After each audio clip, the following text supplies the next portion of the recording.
اچھا، خوشبو اب کون سی لگائی جائے، یہ بھی ایک مسئلہ ہوتا ہے۔ پہلے تو دیسی خوشبوئیں استعمال ہوتی تھیں، یعنی وداؤٹ الکوہل خوشبو استعمال ہوتی تھی۔ اب یہ کہ الکوہل کے ساتھ ہیں، اسپریسنٹس وغیرہ یوز کرتے ہیں، تو اس کے بارے میں کیا حکم شرع ہوگا، بہت سے لوگ معلوم کرتے ہیں۔ یہ بات یاد رکھیے کہ ویسے شراب، خمر کو شریعت نے حرام کیا ہے، الکوہل کی ممانعت پر قرآن و حدیث میں کچھ نہیں ہے، تو فقہا نے دیگر چیزوں پر، نشاور چیزوں پر جیسے شراب، خمر وغیرہ، ان پر قیاس کر کے الکوہل کو بھی منع کیا، اس کے استعمال کو۔ لیکن یہ یاد رکھیں کہ ایک شرعی قاعدہ ضابطہ ہوتا ہے کہ جس چیز کو فقہا نے منع کیا اپنی ذاتی رائے سے، اجتہادی مسئلہ ہوتا ہے، اپنے اجتہاد کے ذریعے منع کیا، اگر وہ چیز لوگوں میں بہت زیادہ عام ہو جائے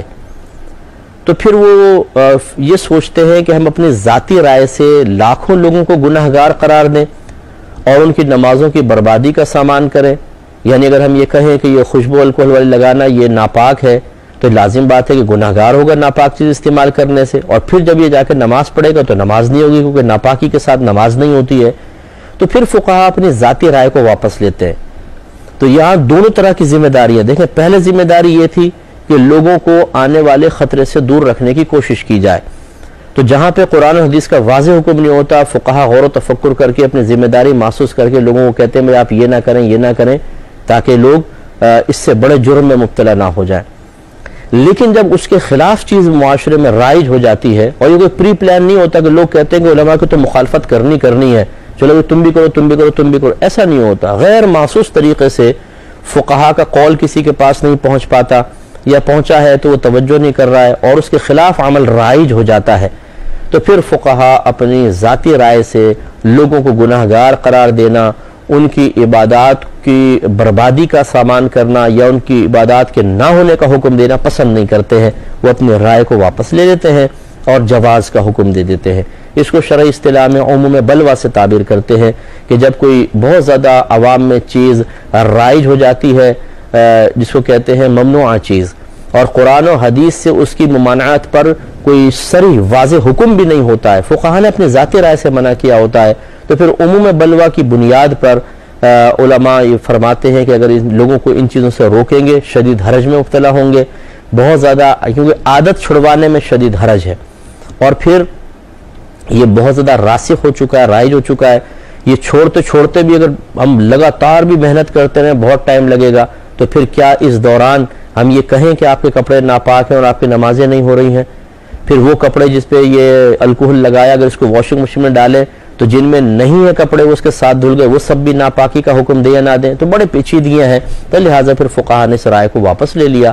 فی زمانہ اس دور میں الکوہل کا استعمال یعنی اسپریسنٹ وغیرہ کا شرعاً بالکل جائز ہے، اس سے کپڑے پاک ہی رہیں گے، اور اگر آپ نماز پڑھیں گے تو نماز پہ کوئی فرق نہیں پڑے گا، بلا کراہت آپ نماز پڑھ سکتے ہیں۔ فتویٰ اسی پر ہے۔ اب رہا تقوی، تقوی کی کوئی حد نہیں ہوتی ہے، لیکن یہ یاد رکھیے کہ تقوی فقط اپنی ذات کے لیے ہوگا۔ اگر آپ سمجھتے ہیں کہ جی الکوہل کا استعمال مناسب نہیں تو آپ نہ کریں، لیکن اگر آپ یہ فتویٰ دینے کی کوشش کریں گے کہ یہ تمہارا لگانا غلط ہے تو یہ بالکل غلط ہوگا۔ یہ وہی کرے گا جو شریعت کے معاملے میں بیچارے کو زیادہ مسئلے نہیں آتے ہوں گے، کیونکہ ہر شخص مفتی نہیں ہے، اور ہر مفتی موجودہ دور کے تقاضوں کے مطابق 6 وہ اسباب کہ جن کی وجہ سے حکم میں تغیر پیدا ہوتا ہے، ان کے بارے میں جاننے کا، ان کی معرفت کا اور ان کے استعمال کا ملکہ حاصل نہیں کیا ہوتا۔ ہر مفتی اس کے اہلیت نہیں رکھتا، لہٰذا اب نتیجہ کیا نکلتا ہے؟ میرے آقا صلی اللہ علیہ وسلم نے اس کے ارشاد فرمایا کہ آخری زمانے میں علم اٹھا لیا جائے گا، پھر فرمایا کہ ایسے نہیں کہ کتابیں اٹھا لی جائیں یا علم سینوں سے کھینچ لیا جائے،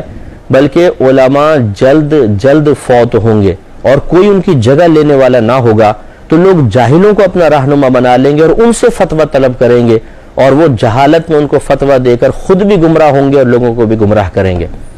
تو اس لیے مفتیان کرام سے ہی مسئلہ معلوم کرنا چاہیے، خصوصاً جو اس فیلڈ میں عرصہ دراز سے ورکنگ کر رہے ہیں اور ان میں اچھی صلاحیتیں ہیں، کوشش حتی الامکان کریں کہ ان سے آپ رجوع کریں۔ تو میں نے آپ کو تفصیل بتا دی کہ اگر کوئی تقوی اختیار کرنا چاہتا ہے کہ میں الکوہل استعمال نہیں کرتا، ٹھیک ہے جی، آپ کریں، نہ کریں، آپ نہیں کریں، لیکن وہ یہ نہیں کر سکتا کہ دوسرے کو کہے کہ تمہارے لیے الکوہل لگانا منع ہے، فتویٰ نہیں دے سکتا، فتویٰ دے گا قابل گرفت ہو جائے گا، کیونکہ حکم جواز کا ہے، فتویٰ یہی ہے، لوگوں کے لیے آسانی اسی میں ہے کہ لوگوں کو جواز کا حکم دیا جائے، اس پر سٹینڈ لگانا بالکل جائز ہے، آپ نماز پڑھیں گے آپ کی نماز بھی ہو جائے گی،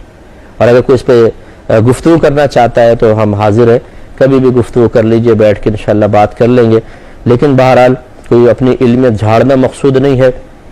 کسی کی تحقیر مقصود نہیں ہے، لیکن سمجھانا یہی مقصود ہے کہ بعض اوقات شیطان تقوی کی راہ میں انسان سے گناہ کروا رہا ہوتا ہے، اس کو غلط راستے پہ لے کے جا رہا ہوتا ہے۔ الکوہل کا ترک کر دینا اگر یہ تقوی ہے تو دوسروں کو اس تقوی کو مسلط کرنا یہ خلاف تقوی ہے۔ تقوی یعنی اللہ کا خوف دل میں جس مفتی کے ہوگا وہ لوگوں کے لیے شرعی رعایت کے مطابق آسانی پیدا کرے گا۔ میرے آقا صلی اللہ علیہ وسلم نے ارشاد فرمایا کہ لوگوں کو آسانیاں عطا کرو، ان کو تنگی میں مبتلا نہ کرو، ان کو بشارت، خوشی، خوشخبری دو، فرحت قلب دو،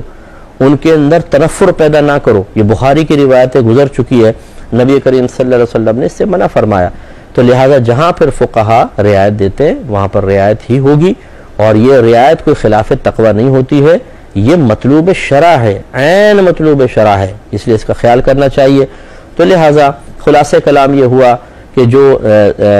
وداؤٹ الکوہل لگانا چاہتا ہے وہ بالکل لگا سکتا ہے، بہت اچھی بات ہے، اس کی مرضی ہے،